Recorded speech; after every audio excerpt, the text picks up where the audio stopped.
നല്ല സോഫ്റ്റ് ആയിട്ടുള്ള അപ്പത്തിൻ്റെ കൂടെ ഇങ്ങനൊരു ചമ്മന്തി നിങ്ങൾ ട്രൈ ചെയ്ത് നോക്കിയിട്ടുണ്ടോ? ഇല്ലെങ്കിൽ എന്തായാലും ഒന്ന് ട്രൈ ചെയ്ത് നോക്കാം കേട്ടോ. അതുകൊണ്ട് ഇപ്പം തന്നെ ഈ വീഡിയോ സേവ് ചെയ്ത് വെച്ചോണേ.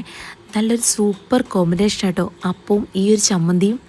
അതിന് വേണ്ടിയിട്ട് നമുക്ക് എത്രത്തോളം ചമ്മന്തി വേണോ അതിനനുസരിച്ച് തേങ്ങ മിക്സർ ജാറിലേക്ക് ഇട്ട് കൊടുക്കാം. പിന്നെ കുറച്ച് കൊച്ചുള്ളി ചേർത്ത് കൊടുക്കുക കേട്ടോ. അതിലേക്ക് ഒരു അര സ്പൂൺ മഞ്ഞൾപ്പൊടിയും ഒരു അര സ്പൂൺ എരിവുള്ള മുളക് പൊടിയും അര സ്പൂൺ കാശ്മീരി മുളക് പൊടി എന്ന അളവിൽ ചേർത്ത് കൊടുക്കാവേ. ആവശ്യത്തിന് ഉപ്പും കൂടെ ചേർത്ത് ഒന്ന് ചതച്ചെടുക്കാം. വെള്ളം ഒന്നും ചേർത്ത് കൊടുക്കണ്ട, ജസ്റ്റ് ഒന്ന് ചതച്ചെടുത്താൽ മാത്രം മതി കേട്ടോ. അതിനുശേഷം പാനിലേക്ക് വെളിച്ചെണ്ണ ഒഴിച്ചു കൊടുക്കുക. കടുക് പൊട്ടിച്ച് വറ്റൽ മുളകും കറിവേപ്പിലിട്ടതിന് ശേഷം നമ്മുടെ ചമ്മന്തിയുടെ മിക്സ് അതിലേക്കിട്ട് നല്ലപോലെ ഒന്ന് ചിക്കി എടുക്കാം കേട്ടോ. നമ്മൾ ഈ മുട്ടയൊക്കെ ചിക്കി എടുക്കില്ലേ, അതുപോലെ കുറച്ച് സമയം നിങ്ങൾ ചിക്കി എടുത്താണ്ടല്ലോ നല്ല ടേസ്റ്റി ഉള്ളൊരു ചമ്മന്തി കിട്ടുമേ. അപ്പോൾ നിങ്ങൾ എന്തായാലും ഈ ഒരു റെസിപ്പി ഒന്ന് ട്രൈ ചെയ്ത് നോക്കണം കേട്ടോ. നല്ല സോഫ്റ്റ് ഒപ്പം ഈ ഒരു ചമ്മന്തി അതൊരു അടിപൊളി കോമ്പിനേഷനാണ്.